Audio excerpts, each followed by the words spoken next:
Well, good morning, everyone. As I always say, it's a beautiful day in the neighborhood, and we're so glad that you've joined us.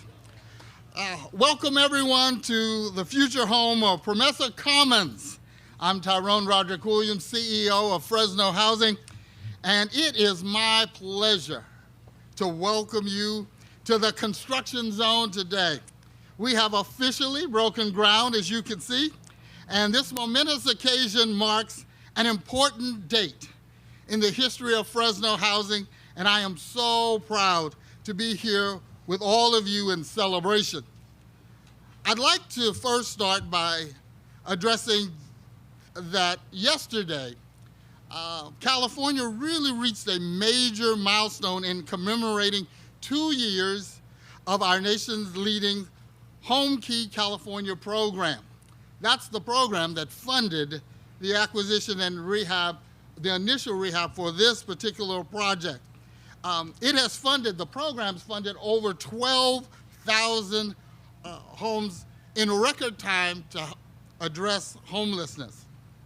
And even though I wasn't here when the acquisition started, I know that this project is not only leading in this community, but it's leading the state in its transformation today.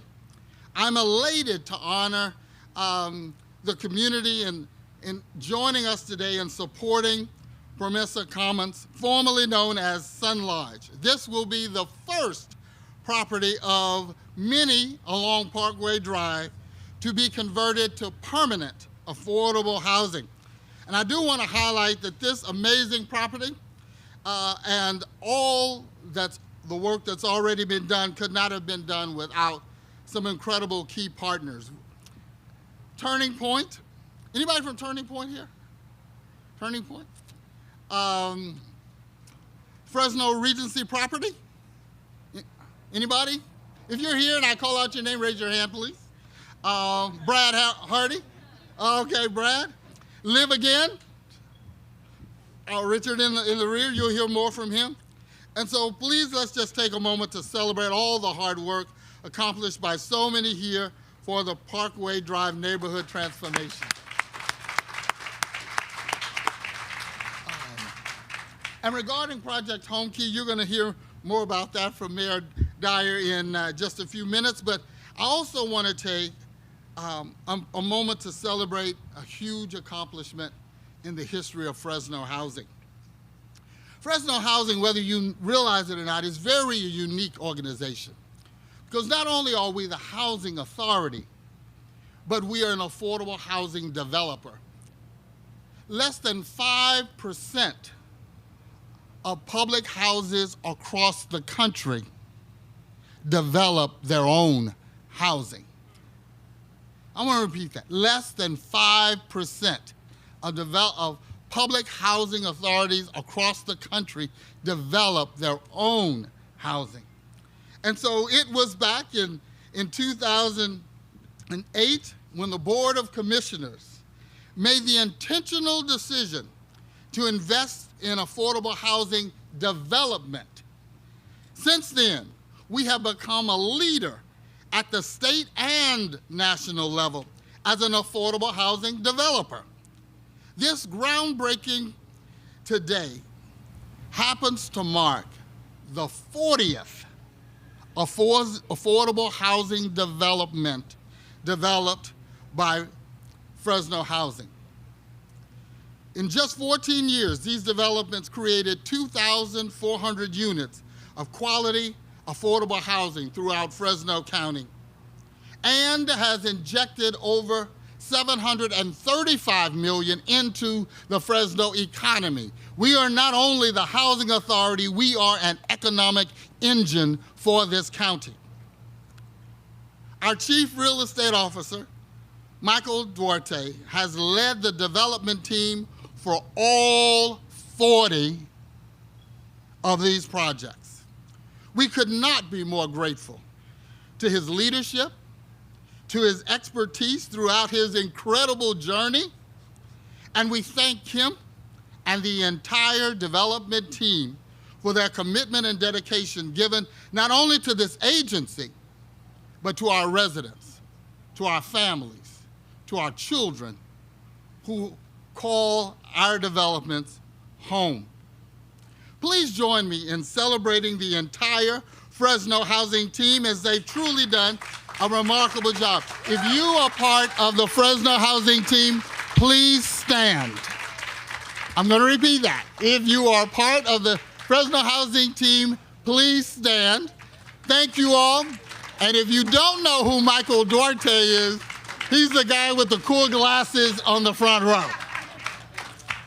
Oh, this development is not only special in being the first motel acquired through the Home Key Initiative, but it's also the first motel on Parkway Drive to convert to permanent affordable housing.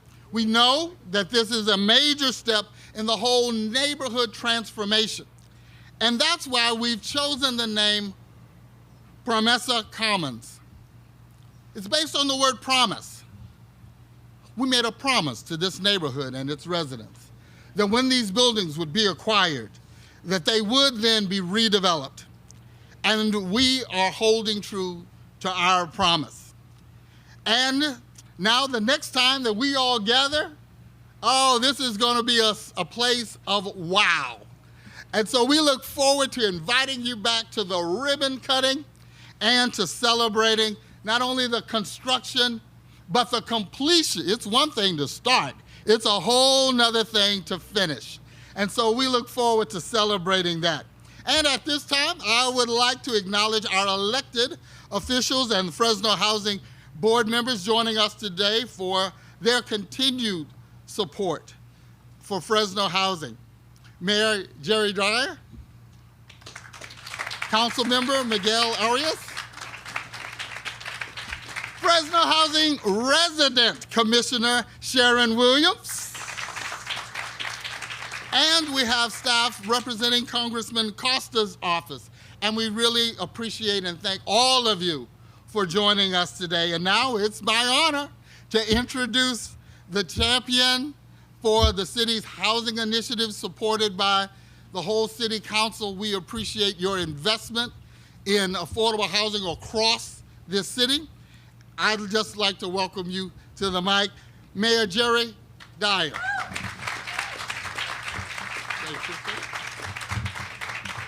Thank you, Tyrone. What an incredible honor to be here today and to be able to work side by side with our Fresno Housing.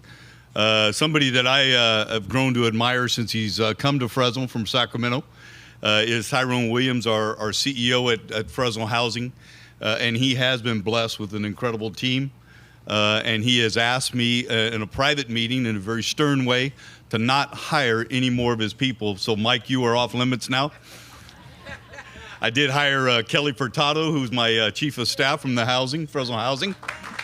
And she's here. And also Phil Sky, who is over our housing, came from the Housing Authority. But they were first, both of them at the city first.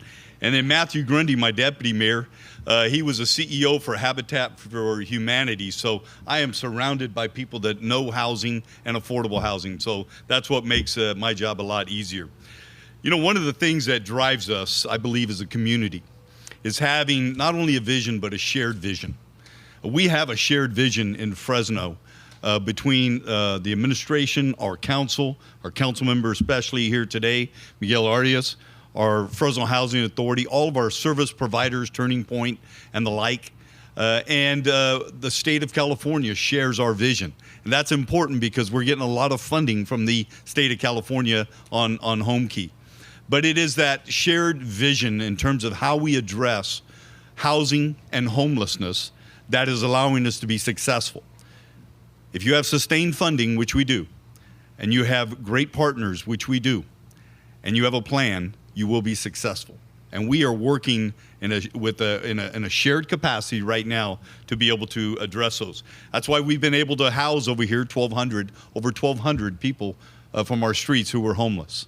And as you look around Fresno today, it's much different than it was a couple of years ago.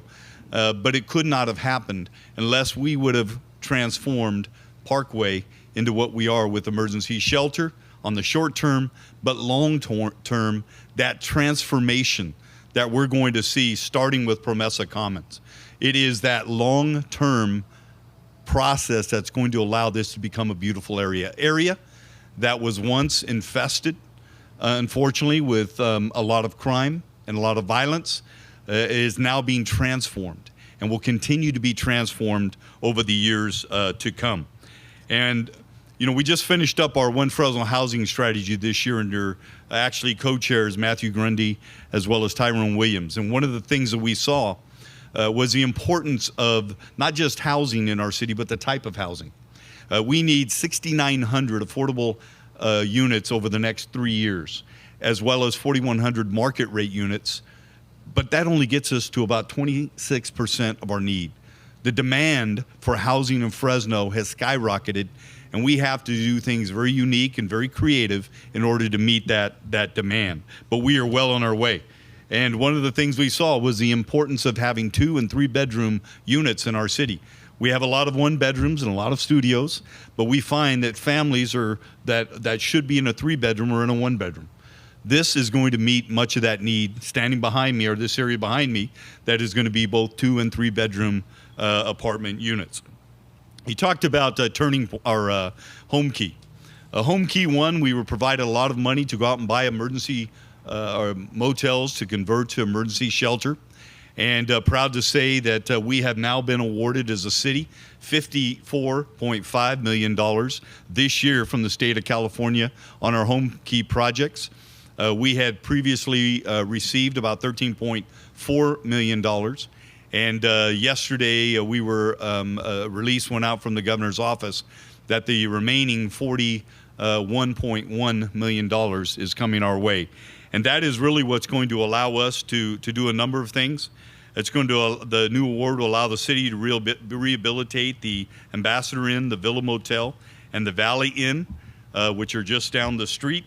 And it's also going to allow us to provide another 170 interim housing units, which we refer to sometimes as shelter, but it is another 170 units, as well as the on Parkway Drive, the rehabilitation of another 106 existing shelter units. So we are extremely grateful for the funding, and we're extremely grateful, Tyrone, to the partnership that we have with you and a number of other organizations in Fresno. You guys have proven yourself to be affordable housing developers in our community. And I stand here today proud to be a partner with you guys. So thank you very much. And I look forward not only to turning dirt, but cutting the ribbon, which is going to be sooner than we all think. And now I get the honor, and I'm going to give him a proper introduction, although he'll probably bash me when he gets up. The truth is, this guy's a champion for affordable housing. He's been a champion for the conversion and the transformation of Motel Drive. Ever since I've been the mayor, we've had a lot of conversations about what Parkway Drive looks like today and what it should look like in the future. We share that vision. And so he's done much to be there to partner on our homeless efforts as well as our housing efforts. And I can't do, as a mayor, can't do very much unless I have the support of our council. And so I'm proud to say when it comes to housing and homeless, we are on the same page, which was evidenced by the $40 million that my administration committed towards housing with the American Rescue Funds, which was 100% supported by our council. So at this time, I'd like to introduce Council District 3 Representative, Councilmember Miguel Arias.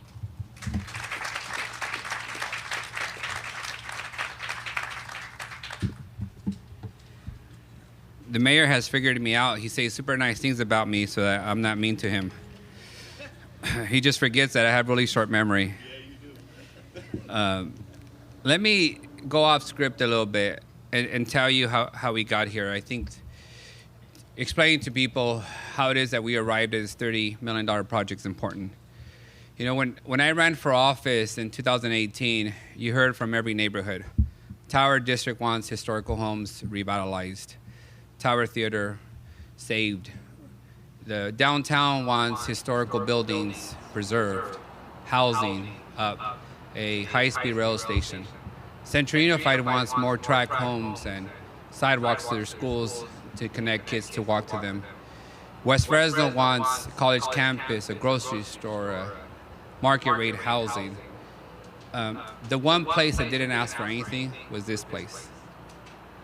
Not one special interest group, not one city leader, not one advocacy group. Matter of fact, everybody had concluded that this place was too difficult and it was just too hard to turn around. For decades, it became the epicenter of human trafficking and drug trafficking. It was just accepted as that. It's just what Motel Drive is. The neighbors behind us are still the same owner-occupied neighbors from those houses. Been there 70 years. 70 years, they were here before the motel showed up, waiting for the city to do something. And the city tried. They red striped the frontage of Motel Drive to stop human trafficking from happening there. So it moved to the residential neighborhoods in the back. These motels were exempted from inspection based on a policy adopted 30 years ago. These motels were charging people $2,000 a month for a 100 square foot unit. They were filled with the disabled, the poor, the folks with bad credit, folks who've been evicted, everyone that you can think of, especially the drug dealers and the human traffickers. And I remember in 2019, my first 3 months in office, I arranged for a EOC bus tour. And then our illustrious mayor was the police chief. Showed up with all his beautiful badges and bling bling and joined the bus tour, put the mayor, Lee Brandon, in the bus, put the city attorney in the bus, put 2 council members so we don't want to violate the Brown Act and the DA wouldn't send us to jail on the bus. We put our code enforcement officers on the bus. We put a planner on the bus, our director of planning and permitting.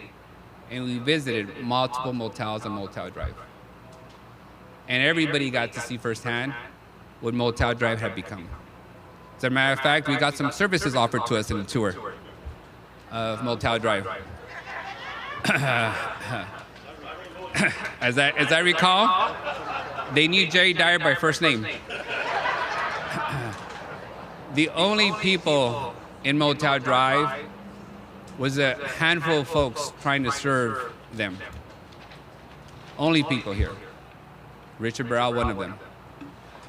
There was churches here praying for the folks here. Just praying, not advocating that we clean up the mess, but praying for them. Everybody was trying to do their part, but they all had concluded it was too hard, it's too far gone, and the people here for many of our city were invisible. You just drive through. The fact is that motels had outlived their purpose for our city. People were not staying here to go to the convention center event. They weren't staying here when visiting Yosemite. The Airbnbs, the hotels, new development, North Fresno, South Fresno, they had all taken the market of what these motels were originally designed for. So their only market was the poorest of the poor and the most vulnerable. And they took advantage of that market at $2,000 a month. The real generous one would only charge $1,500 a month. The really, really generous, creepy ones would rent the rooms by the hour. Why did you rent rooms by the hour? Half of them were being rented by the hour. So in 2019, after our tour, I brought forward recommendations to be aggressive on these motels. For the first time, it eliminated their exemption for inspections, began to inspect them all. None of them passed inspection. So the owners had a choice. Invest in your property instead of squeezing out the cash, or you're gonna have to pay the bill. And we're gonna shut down the facilities. Then the pandemic hit, and a miracle arose. We finally had resources to do something. Not only did we hold the owners accountable, we began the process of acquiring these dilapidated facilities and converting them. And let me tell you how fast it was. This facility was acquired in December of 2020. It was fully housed with homeless residents in January of 2021.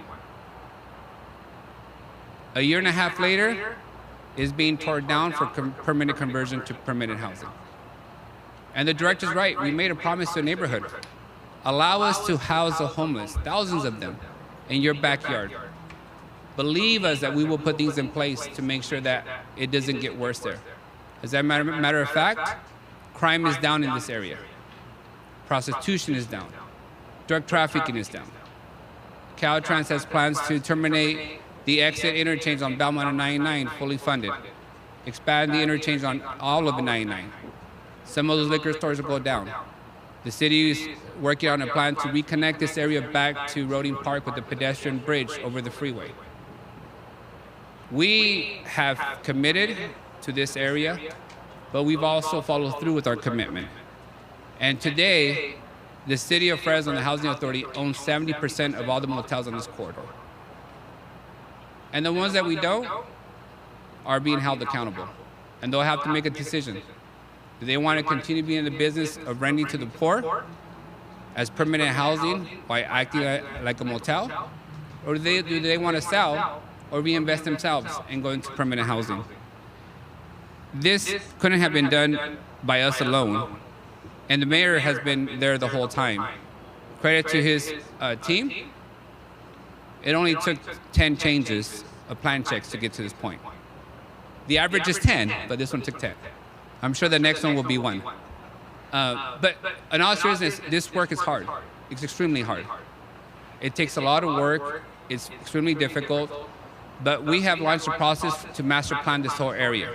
So we're not just doing one facility at a time. We're addressing the need for a school, for a medical facility, for green space, for a neighborhood that reconnects back to the freeway that divided it. And as the mayor said, he's fulfilled his commitment and his promise to housing by committing $40 million. But as the mayor knows me, I like to up that every once in a while. So we'll be working on a plan to finance $250 million to fully fund the implementation of the master plan for Parkway and Motel Drive. We're not in my view, going to wait 5 or 10 years for the state to continue and be in good condition to fund us every year, to layer money every year. We have been extremely successful given the aggressive strategic plan that we have for this area in housing to pull down state and federal resources. But I believe that in order for us to keep our full promise to this area and to address the housing crisis before us, we have to have far more skin in the game as a city. So we will be working on a plan to roll out a funding mechanism for a $200 million investment into this area specifically to keep our promise to convert this to permanent, affordable, and mixed income housing. And Mayor, I know we're short on the details yet, but we'll work that out. $250 million is no big deal. Yeah, it's chump change in the city. But, in closing, this project reflects the best of our city. We committed to the folks who have been invisible in the past. We committed to the folks who didn't have an advocacy group, an interest group, or a power broker in City Hall. And we not only continue to house thousands of homeless residents in this city, but we're making that final transition. But I will end with a cautionary tale. So far, we have housed 2,500 homeless residents in our city. There's still 1,500 left on the streets of Fresno. For those of you who use our freeway system, you get to see what it looks like when we're successful with the off-ramp program that the mayor led. For those of you who don't live in these neighborhoods, you don't get to see that there's still quite a bit of people in the residential neighborhoods. There's still quite a bit of people in the parks and near schools.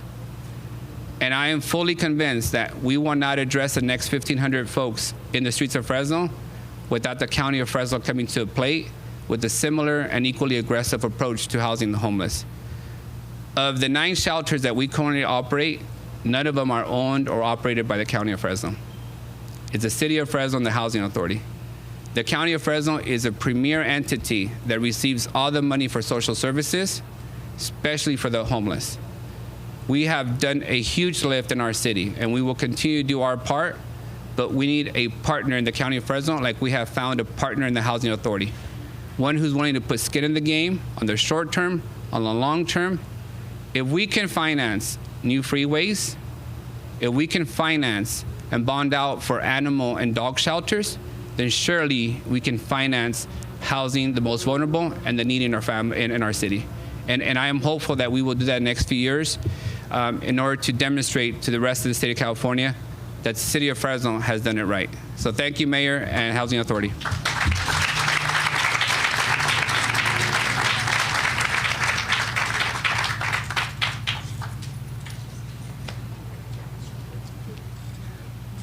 And so we mentioned that we could not have done this without a host of partners. Everything that we've talked about today is about people. These buildings, their ultimate goal is to house people, the individuals and the families who will call Promesa Commons home. But there are kids here as well. The mayor talked about 2 and 3 bedrooms. Single people don't need 2 and 3 bedrooms, but families do. And to have partners who focus on changing and enhancing the lives of our families and our kids is equally as important as any other aspect of the work that we do. One of our incredible partners is Richard Burrell. Would you please come on up, sir?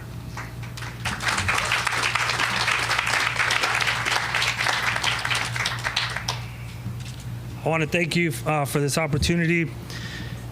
Some of you I've been in rooms with, so this is a little bit different. You typically don't hear me talk a whole lot. I just sit and I listen. This is a little bit different. I am incredibly passionate about serving this community right here. In October, it'll be 10 years of dedicated service to children and to their families in this community right here, specifically Parkway Drive, when it was just the mess that it was. In this community, my family included, some of my family members live on Dolores, the next street back behind the motels. Their backyard actually is the motels. We have a deep, deep commitment to community and to collaboration. We've learned to come together to build trust in order to move forward.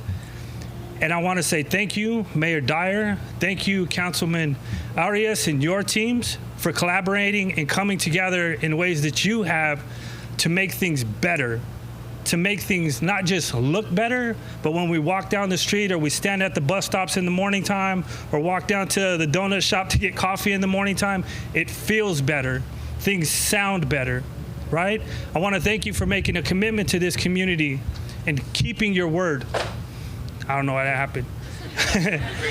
If most of us, if we've learned one thing during the pandemic, especially during 2020, it feels really good when people deliver, right? During the pandemic, we had things delivered to our house, delivered to our families because we couldn't get there. It feels especially good and especially powerful when people deliver on their word. And so I want to look at you two and your teams who are with you. Instead of keep falling.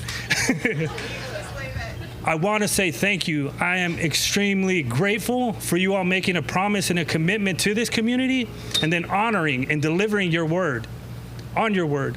Like that is powerful to us, right? We are a group of people who for the longest time did not have advocates here, did not have like a special group of people or power brokers who would go and speak for us. And so collectively we have to learn and are learning how to do that for ourselves, right? At one time, maybe felt like our voice didn't matter. I remember at one time not even knowing what city council was or what it was for. But learning and educating ourselves how to speak up for our needs in ways to collaboratively come together and get those needs met, far exceeding what most of us could envision in the first place. And so I want to say thank you for serving this community in the ways that you have, Mayor Dyer. You told me not to call you Mr. Councilmember Arias and the rest of your team here. Mr. Williams and your team have been tremendous partners, made huge contributions to the work that we've done for the after-school program and the community center just across the way. And I want to say thank you all for being here today. Thank you.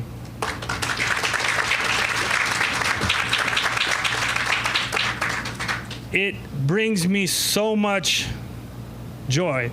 I'm grateful to be able to introduce the next speaker who comes up here, former police officer, now executive director of the Jane Addams CDC. There's I don't know, 3 or 4 other titles I could give to you, but you are an amazing person leading an amazing organization to do great things in this community, Mrs. Angie Isaac.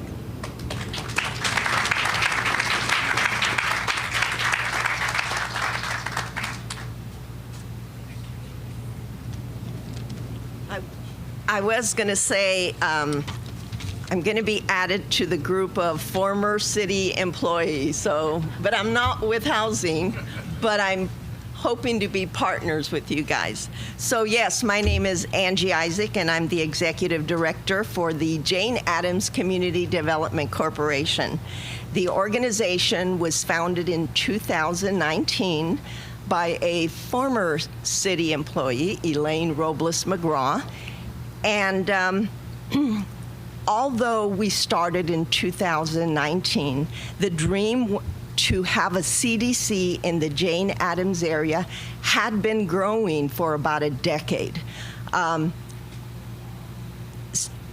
mission and our goal was to serve everyone in the Jane Addams area, for those that lived on Parkway, for those that lived in the community for over 50 years, and for the migrant community that lives in the mobile home parks. And I kept hearing about several families living in a one-bedroom apartment. That's the case in a mobile home park. You have 3 families. You have where they can't afford it. So, but they don't really complain. That's the way of the world, is what they think. And they're seeing the development that the city and housing authority is doing. And when we started in 2019 and we talked to them, they were, well, what about this? What about that? Wait, give them time. Wait, give them time. You're going to see a total change. So in about 2020, even though it was the pandemic, there was a time where it was lifted, and what we did is we went out and did a co-design activities, meeting with the residents and finding out what is a need and a desire that you'd like to see in Jane Addams. I would have thought they would say more grocery stores, clothing stores, but the number one was quality, affordable housing. Number 2, safe streets. And number 3, we want a place where we can walk, get together, and families and neighbors can congregate, get together, and have functions. So Promesa Commons, when we heard about that, it's like, you guys have all that. You guys have the ability to, and housing authority, to bring this to the community. So, and we also know that's a first step. We hope to see the sidewalks. We hope to see where people can walk to the store, where people can walk to the neighborhood and feel safe. And when you said crime's gone down, the residents say, crime's gone down. So based on what they're saying, not based on what we see, but based on what the residents that have lived here over 50 years, the migrant community, they are seeing a lot of change. And they feel we're being heard. And they notice that a lot of things like homeless encampment, I tell them, make a phone call. Make a phone call. They'll listen. There's a number that you can call. We even help them with the app. They call, a week later, clean. And I tell them, there's changes, positive changes, and start believing that this is not going to be what it was before.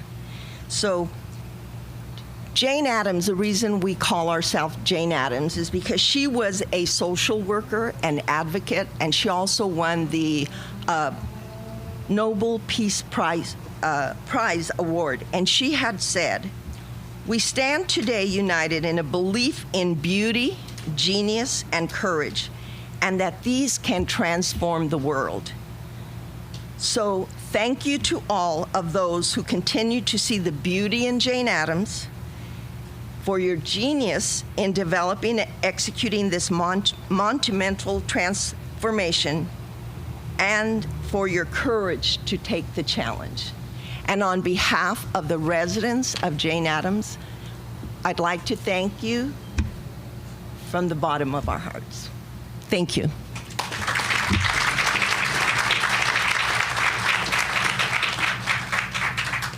All right. Well, that concludes our speaking part.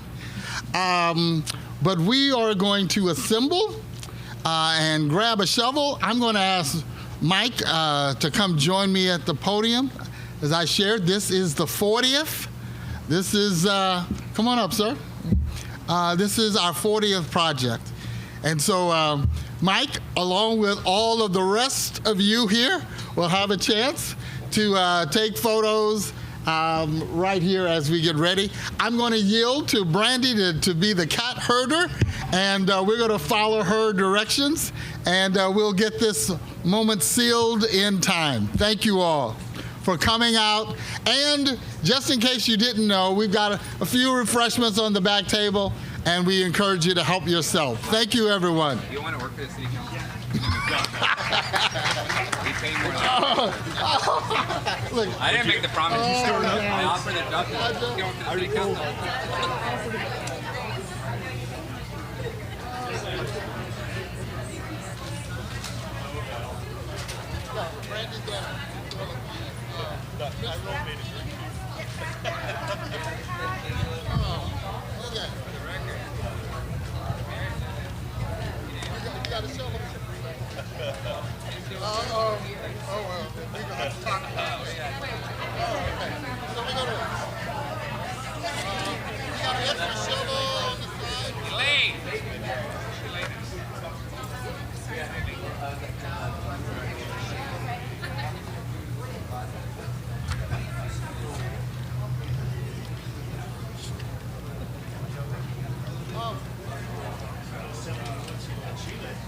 He took them away. I'm good. We're good. somebody tell us what to do?